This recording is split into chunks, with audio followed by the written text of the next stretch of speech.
Gubernur Jawa Barat Deddy Mulyadi secara resmi mengubah nama Rumah Sakit Umum Daerah Al-Ihsan Bandung menjadi RSUD Welas Asih. Perubahan ini bertujuan memberikan citra baru yang lebih dekat dengan budaya lokal dan mudah dipahami masyarakat.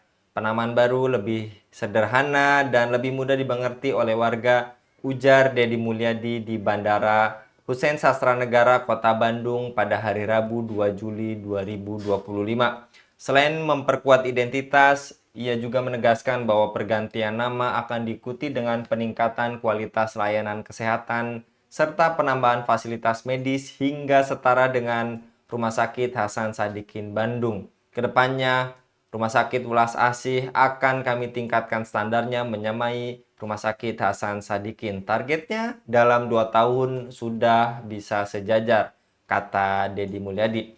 Apa motif di balik perubahan nama ini? Apakah perubahan nama tersebut hal yang wajar dan apakah ini tindakan yang mencerminkan Islamofobia alias anti-Islam? Untuk membahasnya kami terhubung dengan Bung Rocky. Kita sapa terlebih dahulu. Assalamualaikum warahmatullahi wabarakatuh, Bung Rocky. Waalaikumsalam warahmatullahi wabarakatuh, Bung Enggi. KDM nampaknya tidak berhenti mencari sensasi ya, Bung Rocky, dan kali ini mengubah nama rumah sakit yang nuansa sebelumnya diambil dari bahasa Arab, Al-Ihsan, diganti sementara dengan nama-nama seperti yang kalau kita katakan ya, begitulah mungkin motifnya Deddy Mulyadi. Menurut Anda, apakah ada nuansa diskriminasi atau kebijakan yang wajar saja menurut Anda, Bung? Ya, yang pasti ini nampak diskriminasinya. Yang kedua, ini nampak ada persoalan intoleran. Yang ketiga, ini ada persoalan eh, pemerintahan yang harusnya mengayomi semua unsur masyarakat sehingga tidak ada diskriminasi. Nah, di mana letak persoalannya? Selama ini sebenarnya kan nama rumah sakit itu tidak jadi masalah. Kecuali dari awal masyarakat Bandung nggak suka nama itu. Itu kan nama sudah bertahun-tahun itu. Udah sekian lama, tidak ada masalah. Kenapa cari masalah? Yang mestinya dipersoalkan itu misalnya kalau ada pelayanan yang kurang bagus, itu yang harus ditingkatkan, bukan mempersoalkan simbolis atau nama-nama sebutan dan seterusnya. Memang seorang pemimpin itu biasanya kalau dia tidak mampu membuat suatu kebijakan yang besar, maka dia akan melakukan kebijakan-kebijakan yang kecil. Kalau dia tidak mampu untuk melakukan pelayanan yang bagus, dia akan mencoba mencari yang kecil lalu diekspos. Itu normal-normal saja.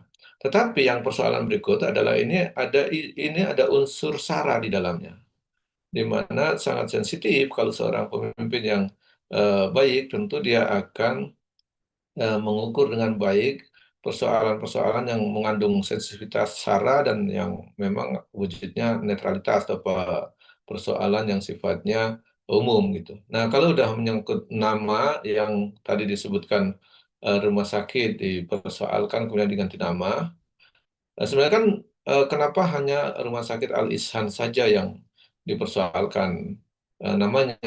Padahal di situ kan di Jawa Barat itu kan banyak juga nama rumah sakit lainnya kalau dia alasannya bahwa ini demi mengganti dan mendekatkan dengan budaya lokal, budaya Sunda dan seterusnya. Dan ini kalau kita lihat kan ada Rumah Sakit Santo Yusuf di situ, ada Rumah Sakit Advent juga, ada Rumah Sakit Santo Boromeus dan seterusnya ya. Kalau dia memang adil, dia tidak diskriminasi, tentu dia akan membuat satu kebijakan yang mengatakan bahwa kita akan membuat semua nama-nama rumah sakit ini supaya tidak terkena diskriminasi gitu. Jadi kalau supaya menghindari kesan diskriminasi, dia membuat suatu kebijakan semua umum kena gitu.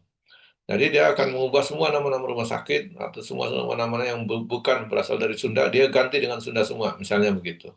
Artinya semua akan kena. Tetapi kalau hanya satu saja yang dipersoalkan, maka sulit menghindari eh, dugaan publik atau menghindari persepsi publik bahwa memang ada unsur sentimen terhadap nama yang berbau Islam nama yang memang mengandung makna Islam, makna yang mengandung makna dari Arab misalnya. Itu susah dihindari kalau begitu, karena nama-nama lain tidak dipersoalkan dan mengambil satu kebijakan sifatnya satu segmen saja. Dan itu kan yang harusnya sensitivitas itu muncul ketika akan membuat suatu kebijakan. Dan ini menurut saya dia bukan hanya menyelesaikan persoalan, tetapi justru mencari persoalan baru. Dan yang bahaya adalah ini memicu unsur SARA. Ingin menampakkan bahwa indikasi selama ini bahwa dia anti-Islam, dia diskriminatif, dia intoleran terhadap ajaran-ajaran Islam dan istilah-istilah Islam maupun simbol-simbol Islam itu semakin nampak dalam kebijakan ini. Jadi, ketika dia mengganti nama rumah sakit eh, dengan tanpa dilandasi argumentasi kepada publik yang kuat, yang rasional, yang tentu dengan pertimbangan yang banyak, termasuk tidak ingin dituding dia sebagai anti-Islam, termasuk tidak ingin dituding intoleran, tidak ingin dituding diskriminatif, maka mestinya dia membuat kebijakan sifatnya umum. Dan mestinya pemimpin yang baik begitu, tidak akan mengganggu persoalan-persoalan yang sudah jalan, apalagi persoalan nama, ya dia harusnya membuat suatu kebijakan yang betul-betul menyentuh kepada persoalan utama masyarakat. Artinya kalau kita bilang bahwa ada pelayanan dasar pemerintahan yang harus dikerjakan, yang terkait dengan pendidikan, terkait dengan kesehatan, pelayanannya. Jadi tidak mengutak-atik nama sebenarnya, tapi justru pelayanannya yang harus dipersoalkan. Apakah selama ini pelayanan sudah bagus, fasilitasnya sudah bagus, dokternya sudah cukup, tenaga medisnya sudah cukup, gaji mereka sudah dibayar dengan baik, bagi pasien dilayani dengan baik. Itu mestinya yang jadi concern. Memang memang tadi saya sebutkan, biasanya pemimpin mengukur diri, kalau dia belum mampu mengubah semua itu, maka dia akan ubah sesuatu yang memang kontroversial, dan itu bisa menutupi persoalan-persoalan tadi yang tidak dikerjakan itu. Biasanya begitu sih. Kalau pemimpin yang memang dia lemah dalam kepemimpinan yang baik, maka dia akan mencari titik-titik tertentu untuk pencitraan. Sehingga itu yang akan dibahas, bukan persoalan pelayanannya, bukan persoalan kesehatan yang harusnya dilayani dengan gratis. Mestinya yang harus diurus itu kalau ada orang Jawa Barat, misalnya masuk rumah sakit dimanapun bisa diterima dan tidak perlu membayar, itu mungkin pelayanan yang harus dipikirkan yang itu, bukan memikirkan ganti nama ini, ganti nama itu. Saya pikir ini menurut saya kualitas pemimpin yang buruk dalam konteks mengambil kebijakan, ketika hanya memikirkan simbolis nama dan bukan justru esensinya, yaitu bagaimana melaksanakan urusan dasar pemerintahan dalam melayani publik, terutama di bidang kesehatan, pendidikan, dan meningkatkan kesejahteraan ekonomi publik. Saya pikir itu, Bung Enggi. Bahkan kalau dari segi pelafalan sebetulnya seperti Borromeus pun susah disebutkan gitu ya Bung Rocky, kalau mau tadi yang Anda sampaikan kita adil gitu, jangan hanya yang bernuansa Islam saja. Dan menurut Anda Bung Rocky, apakah kebijakan Deddy Mulyadi yang mengganti simbol Islam di ruang publik ini didasarkan pada data permintaan publik luas atau hanya sekedar selera politik pribadi? Apakah juga hasil survei mendukung penghapusan nama yang bernuansa Islam ini ada, Bung, menurut Anda? Ya, sampai hari ini saya pikir publik sangat paham ya. Tidak ada itu istilahnya apa, ada survei kepada publik supaya rumah sakit ini kita ganti dengan nama yang lain tuh. Belum ada itu apa. Mungkin masyarakat masyarakat Bandung pun mungkin kaget juga itu. Tidak ada itu ceritanya itu, belum muncul survei itu, permintaan jadi nama apa kan tidak ada itu. Jadi ini menunjukkan bahwa selain dia diskriminasi, selain dia intoleran, selain dia diskriminasi terhadap simbol-simbol Islam, dia juga nampak sekali otoriter dalam mengambil suatu kebijakan. Ini menurut saya menabrak prinsip-prinsip pemerintahan yang baik atau prinsip-prinsip good governance, di mana dalam buat suatu kebijakan itu harus transparan, ada partisipasi publik, gitu ya. Mana partisipasi publiknya? Apakah dia nanya kepada masyarakat, bagaimana rumah sakit ini kalau kita ganti dengan nama ini? Mungkin dia lemparkan wacana itu dulu, nanti masyarakat akan merespon. Saya pikir itu kalau mau menjadi pemerintahan yang baik, yang good governance ya. Kita belum bicara yang clean government ya, baru good governance-nya itu belum belum ketemu itu dalam konteks mengambil kebijakan seperti ini. Bahkan yang saya tadi bilang, ini memicu isu SARA yang jelas membuat bangsa ini makin terpecah belah, bahkan bisa berpotensi mengadu domba sesama masyarakat. Mestinya itu kalau pemimpin yang baik, dia akan menghindari kebijakan-kebijakan yang sifatnya seperti itu, yang populis tapi mengandung isu sara. Mestinya tadi saya bilang fokus kepada tugas-tugas pokok dia, melakukan pelayanan dasar dasar masyarakat, pelayanan dasar yang sifatnya kebutuhan dasar rakyat, yaitu kesehatan misalnya. Yang dipersoalkan bukan namanya, tetapi bagaimana rakyat itu terlayani dengan baik, tidak ada orang yang sakit tidak diterima, atau orang yang tidak punya kemampuan membayar bisa semua digratiskan. Saya pikir itu justru yang harusnya menjadi concern, bukan sekedar mengurusi nama gitu. Nah, itu yang menurut saya memang ada persoalan seriusnya di situ, Bung Enggi. Yang tadi Anda paparkan, apakah ini artinya implikasi bagi masa depan toleransi beragama dan representasi umat Islam dalam pemerintahan daerah, Bung? Iya, tentu. Kalau kita lihat dia dalam konteks ini ya, tidak membuat kebijakan yang sifatnya umum, tapi menyasar kepada apa segmen tertentu, apalagi segmennya Islam dan nampak sekali anti-Islam. Ini karena disebutkan nama-nama yang seperti itu tidak cocok dengan budaya tradisi. Sebenarnya kita bisa melihat bahwa ini masa depan ruang publik di Jawa Barat tentu akan berubah dari mungkin nuansa Islam yang dulu tidak dipersoalkan, hari ini mulai dipersoalkan gitu. Dan ini juga bukan sekedar nuansa Islam. Mungkin nanti nama-nama pejabat yang mungkin pakai nama-nama Islam yang berbau Islam atau berbau bahasa Arab suruh ganti itu nanti itu. Kan jadi repot itu nanti itu. Kalau memang apa cara berpikirnya begitu itu bisa merembet kemana-mana. Cara berpikirnya harus diganti. Misalnya kalau rumah sakit Alisan suruh ganti jangan welas asih pakai bahasa-bahasa Sunda misalnya. Nanti orang-orang yang namanya misalnya Alimuddin ataupun apa Muhammad atau Rahmat, nanti tidak boleh ada nama-nama begitu, gimana tuh nanti makin repot itu. Atau suruh ganti semua nama-nama yang dari Arab harus dipakai, atau pejabat-pejabat yang apa namanya bukan berasal dari Sunda atau dari budaya setempat harus diganti. Kalau nggak ganti nama, diganti pejabatnya. Saya pikir itu cara berpikir yang sangat picik ya, sangat picik dan tidak nasionalis, tidak tidak tidak toleran. Dan itu menurut saya sangat berwawasan sempit. Ini berbahaya kalau diterus-teruskan. Oleh karenanya dalam forum ini saya ingin mengingatkan bahwa kalau jadi pejabat, jadilah pejabat yang melindungi semua, dan jadi pejabat, jadilah pejabat yang amanah melaksanakan tugasnya sesuai tupoksinya.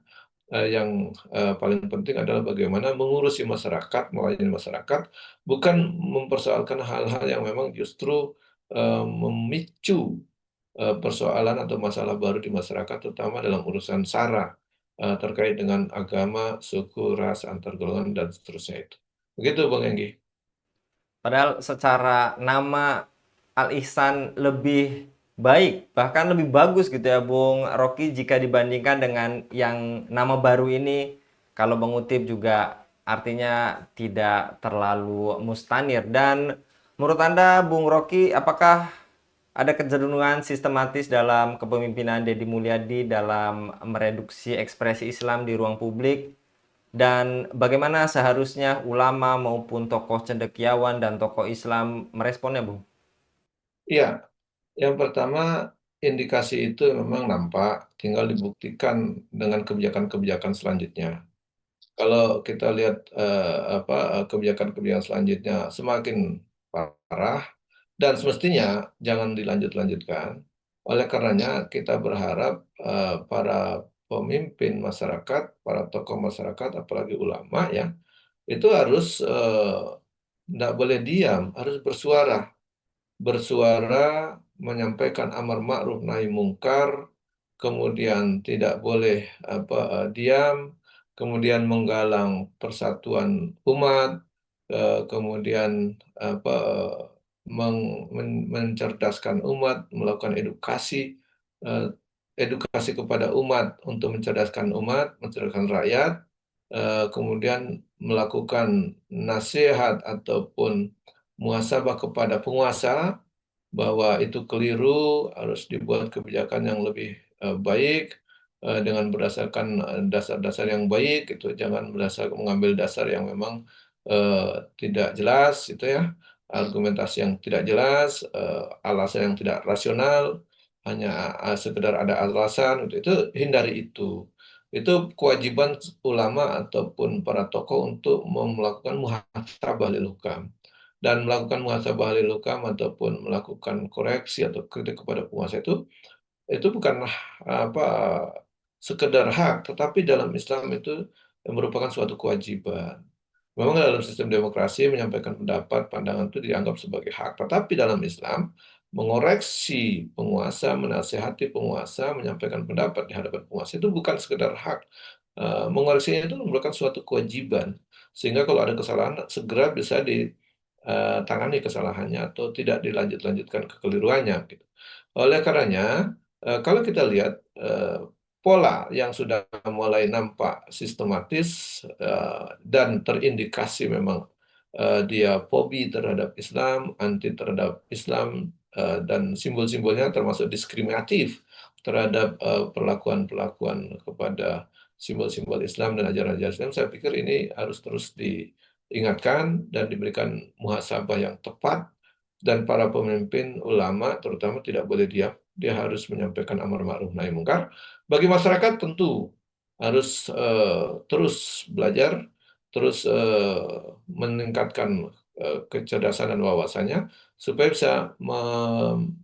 bisa mengingatkan juga penguasa. Karena mengingatkan penguasa itu bukan hanya kewajiban para pemimpin, tetapi kewajiban semua masyarakat, termasuk yang kita sebagai umat Islam. Tentu ketika melihat suatu kemungkaran maka harus diubah dengan tangan atau kekuasaan, jika tidak punya maka dengan lisan.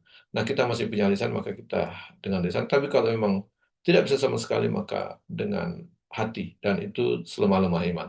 Saya pikir itu ada hadis Rasul tentang bagaimana menyikapi suatu kemungkaran itu gitu.